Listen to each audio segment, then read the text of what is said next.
Dogworks Radio is sponsored by Alaska Dogworks. Check out their website at alaskadogworks.com. You can support this podcast on patreon.com/firstpawmedia.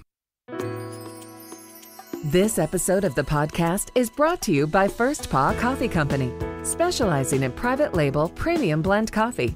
If you're serious about coffee, you should check it out. First Paw Coffee's passion is high-quality, small-batch roasted coffee. They take the extra time to taste and get everything perfect before they release new blends.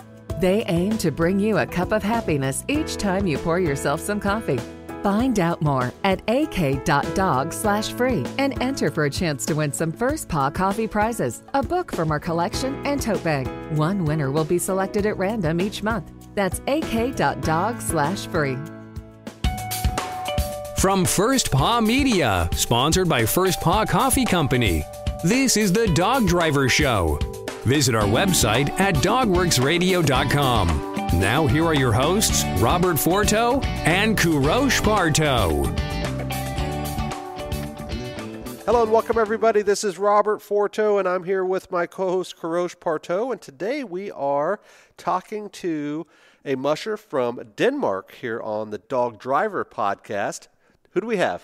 Robert, we have a great friend that I've been following on Facebook for several years now, Morten Balling from Denmark with us.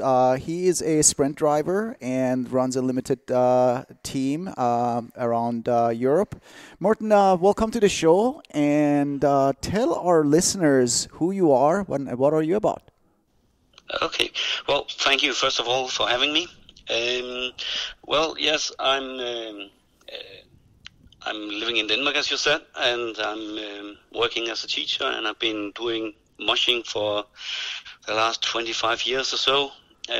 First as a handler with my family, and then later on, when it was possible to get a dog and to compete, then I got my own European Hound and got started training in the bike class. So, and now I have 7 dogs, a puppy, and 6 other dogs, one who is 5, and 3 who are 6, and 1 who is 8, and 1 who is 10. And I'm doing, as you said, limited classes. I used to do mostly the Forto class, and also the scooter class with 1 and 2 mostly with 2 dogs, and also biking with 1 dog. Yeah, and I've been racing in Denmark and also around in Europe, and yeah, that's Morten, probably it, I think. You said that you started as a handler for your inlaws. How did they start in mushing themselves? Who are those people? With Siberian Huskies? With hounds? What was it? It was my mother and my stepfather, but never mind. Yes, they started out with Samoyeds and did that for a few years, and then they switched over to a mix between European hounds and also some Alaskan Huskies. And then at the end, they only had European hounds. So yeah, I helped them when we were at races and things like that, and in training as well when it was possible. I didn't live at home at the time, so it was mostly when I visited them, and also when we were at races. So we had interviews a few months ago with people from Netherlands, actually, and Yes. saying how congested it is and how many, I mean, there are a lot of people obviously living in a small country, and how difficult it was to have sled dogs in their country. Is Denmark the same way? Yeah, I think so. It was a small country, and we only have something like 5 million inhabitants, but we don't have as much space, so we don't have a lot of forest where it's possible to ride in with the dogs. And also we have weather conditions that more or less doesn't allow us to race on the snow. So that's also why I've been focusing on dryland training and dryland racing, because I in that way, I would be more competitive. That's actually the question I had. That was my next question. The weather in Central Europe, basically in Denmark. I'm assuming you have more of a mild climate there, Morten. Is that correct? Oh, yes, very much so. It's not very hot in the summer, but it's mild, and it's way too hot to train with the dogs. But we start as early as possible. But this year I started over in sometime in August, but only when it was cold days, or if it was cold time in the evening or in the morning or something like that. And then it's possible for me to train for just 1 kilometer, 2 kilometers, or 3 kilometers. So I didn't really train. I just kept the dog moving and just try to make the body healthy and try to make some fun for the dogs as well. So now I'm able to train 3 kilometers, and I'm starting to go up to 4.5, and that's how it is. We have had 14 days during September where we can't train at all, and if you want to go to races, dryland races in Europe, at least in Scandinavia, then most of them are in October, maybe early November, but October. And that's quite difficult to get the dogs in good enough training for that. At least if they can run the distance, but they are not always competitive when it comes to the speed. And so, yeah. Why? Basically, what are your training tools, if I can say so? Do you train with a bicycle, with a cart, with an ATV?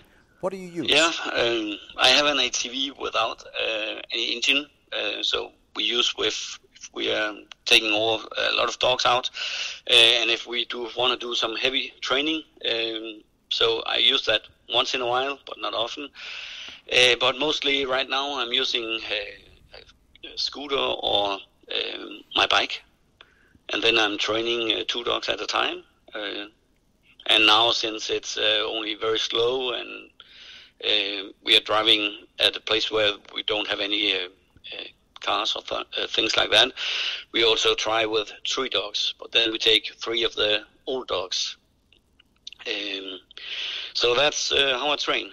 I train me and my son. We are training with bicycles most of the time, and then also carts once in a while. But some of our training route is on small roads.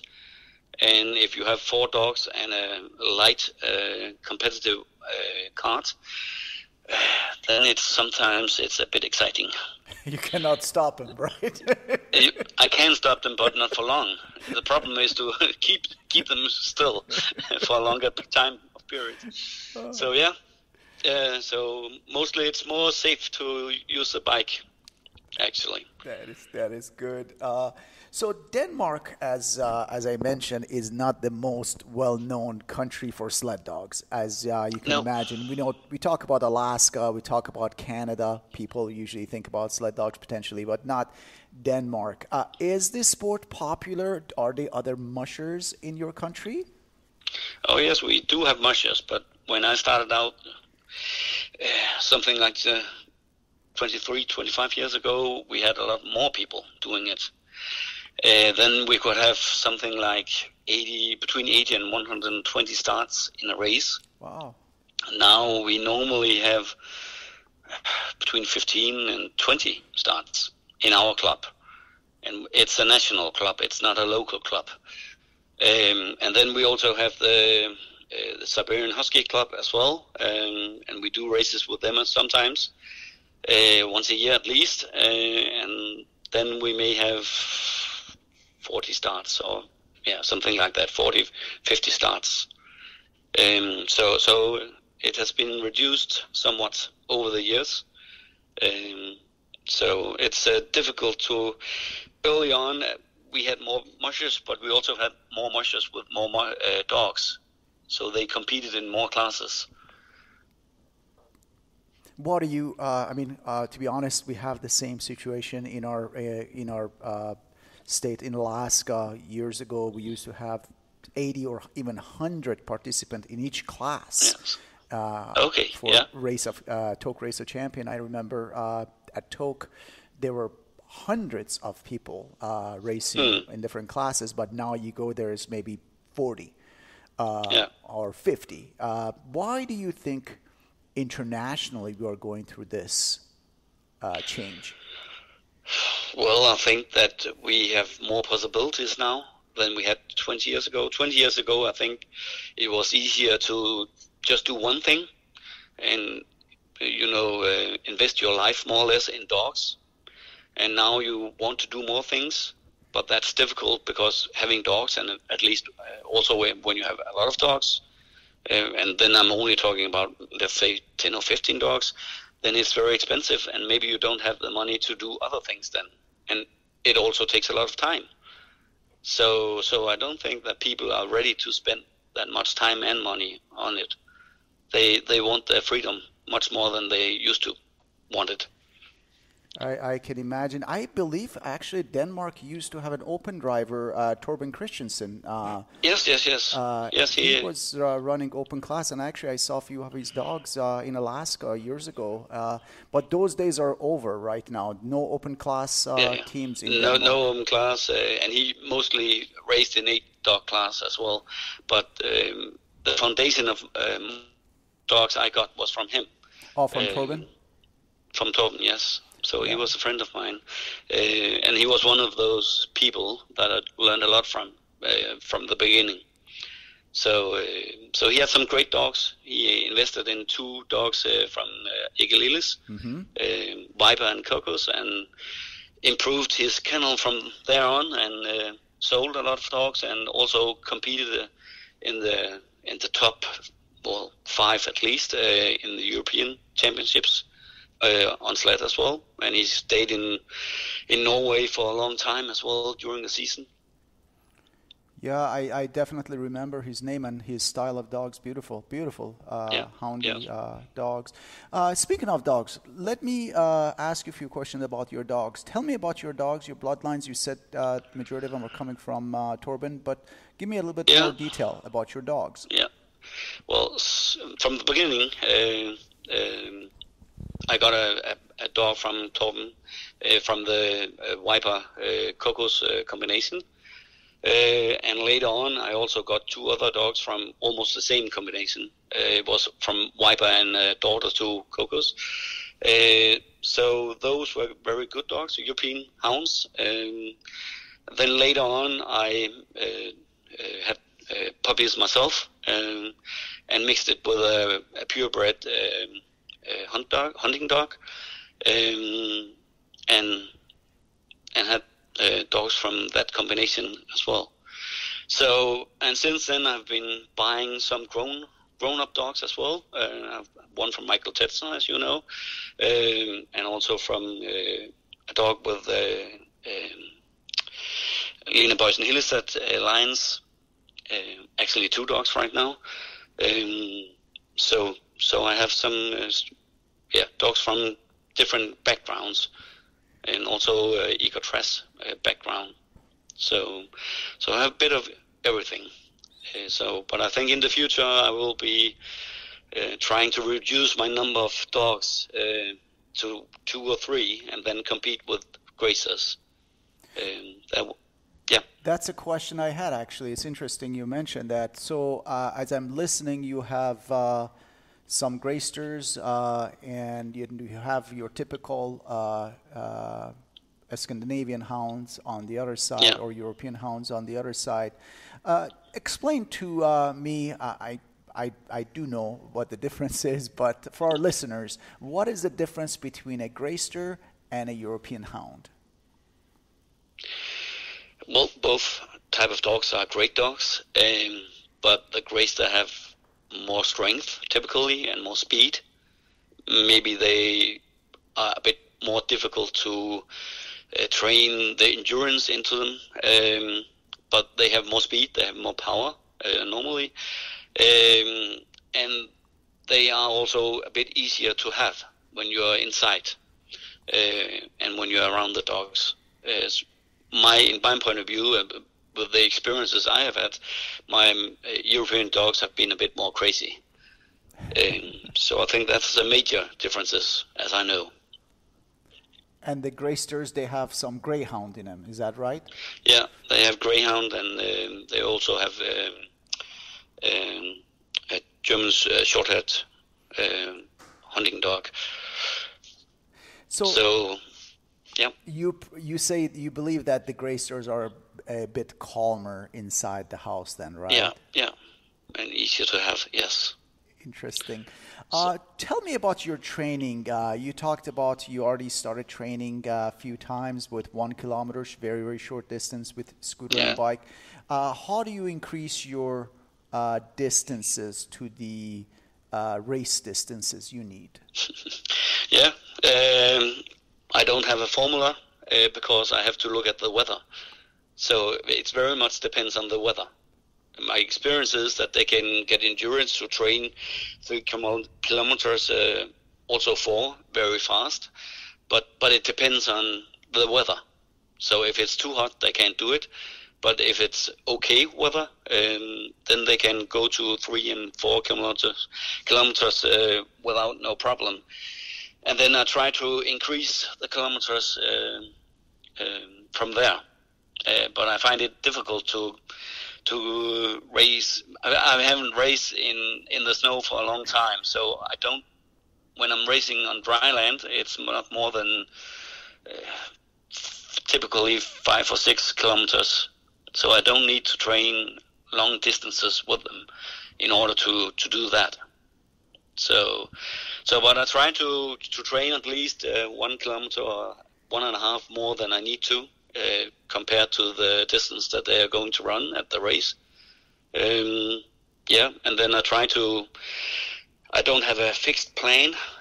I know that I want to train between 3 or 4 times a week in the beginning, and 4 times when we get really started, and in a few weeks, some weeks I want to do 5 times, but not very often.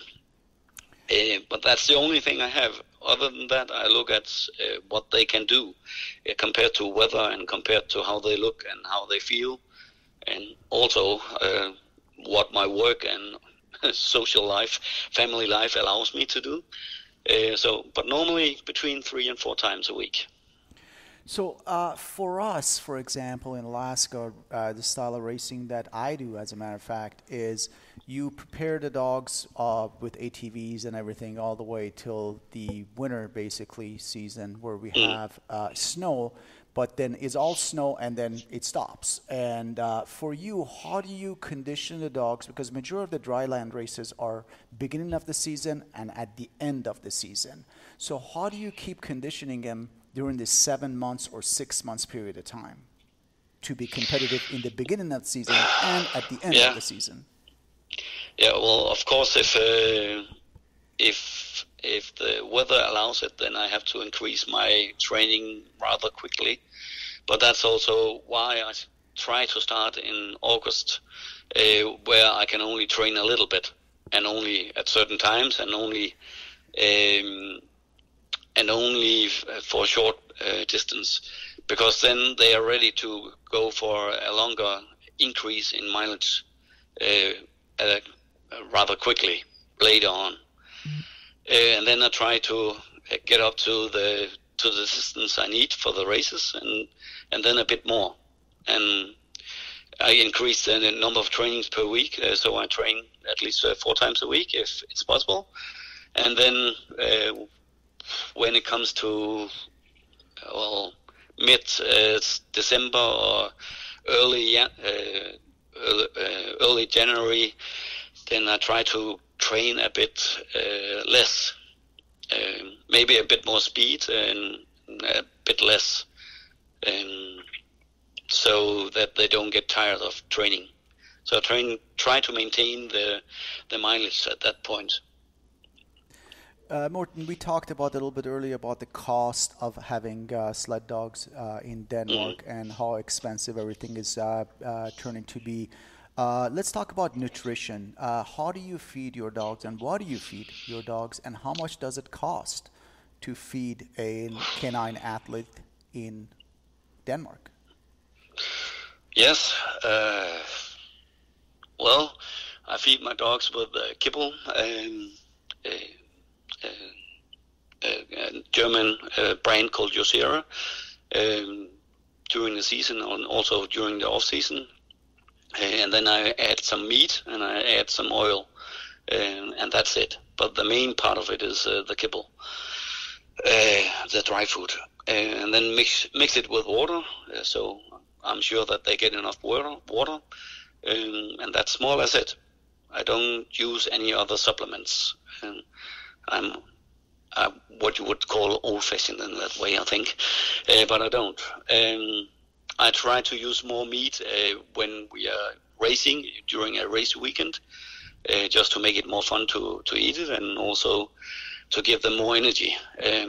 But that's it when it comes to the race part of it. And how much does it cost? Well, it's something like, my brand is not all that expensive, but you can get brands from 300 crowns per bag, and that would be $40 or something like that per bag for 15 kilos. 30 pounds. And then for 40 kilos. No, $40 for a bag of 15 kilos. 15 kilos. Yeah. And then if you have a lot of dogs, then of course, then it adds up. And multiply that, right? Yeah, and the meat is also rather expensive. I spend. I don't think that I give them enough meat. I would like to give them more, but I spend something like what is it? $30 or something per day, and it doesn't sound like a lot, but when you add it, when it's over a year, then it becomes quite a bit of money. Absolutely. Yeah. So it is quite expensive. Then you also need traveling expenses. I travel around in Denmark, and we also spend the night in hotels sometimes and things like that. And I go to Scandinavian to races there, or wherever there is an interesting race that you also have to pay for, and you have vaccinations, which is also rather expensive, and you also have insurance for the dogs. So all in all, and then you have a car, and you also have a trailer or something like that that is suitable for your dogs. So it's adds up, right? I usually say it's you should never say that it's a hobby. You should say that it's a way of living. Then it's okay. You spend insane amount of money. But if you say it's a hobby and you spend that much money, then you're considered to be crazy. That is true. I was telling people that if I wasn't driving dogs, I would be probably driving a Lamborghini. Yeah, something like it. Laughing. But well, we have great experiences. That's how I look at it. That is absolutely true. Yeah. Speaking of racing, what are your plans for this year's racing? Well, this year I am going to do the local or the national races. I think we have 5 races this year, and then I'm going to a race in Norway in a month or so. And maybe if we are going to, my son and I, we're going to the World Championship in Åsarna in Sweden on sled. So maybe. So that's the plans for now. Maybe we'll add another dryland race somewhere in Europe along the way. But that's what we're going for. My dogs are not all that competitive now because they are quite old when it comes to competition. So I still have a few fast and strong dogs, but that's also it. I can't make a competitive 4-dog class race. So I race with the dogs I have, and I'm seeking the good experience and the good community in the dog races in Denmark and also other places in the world. So also online, So that's how I look at it right now. And when my puppy gets older, and then maybe I can be competitive again and get another puppy, and then things are looking up in that department, I think. Morten, before we go, I have a couple of questions. One of them you just mentioned when you were talking about cost of keeping a sled dog team. You had mentioned insurance. And yes. Is that health insurance like for the vet or some other type? Because that's a relatively unknown here in the U.S. Well, we have different kinds of insurance, but if you race, then you have to have a insurance where you can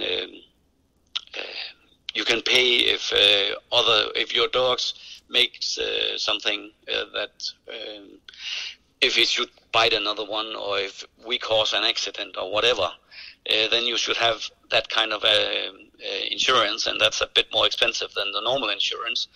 And then also, if you want to buy a health insurance, then you have to pay more. And what you have to remember is that you pay per dog. So each dog you pay one or two insurances. Yeah, interesting. Yeah, I don't think I know for at least here in the U.S. we aren't required to have that liability insurance on our dogs when we go to races. That's a very interesting concept over there. Yeah. Morten, the last question is the question I ask all of the guests, and that is, and you have a lot of experience, 28 years with handling and in racing, and that is if a person comes to you and they're interested in getting started in the sport, and they come to you and they ask for one piece of advice, what would you tell them? Yeah, well, as a listener of your show, it wasn't a surprise that I would get this question, but I'm trying to figure out something ingenious to say. Okay. But I'm afraid I have to say what a lot of other people say, that I think it's a very good advice to spend some time with other mushers before you buy your dog, so you reduce the number of mistakes you make when you're going to train your dogs, and also you increase the chance of buying the right kind of dog.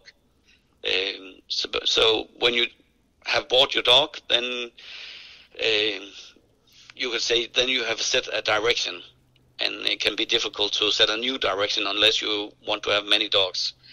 So I think the first dog or two is very important for the direction of what you're going to do in the future with your dogs.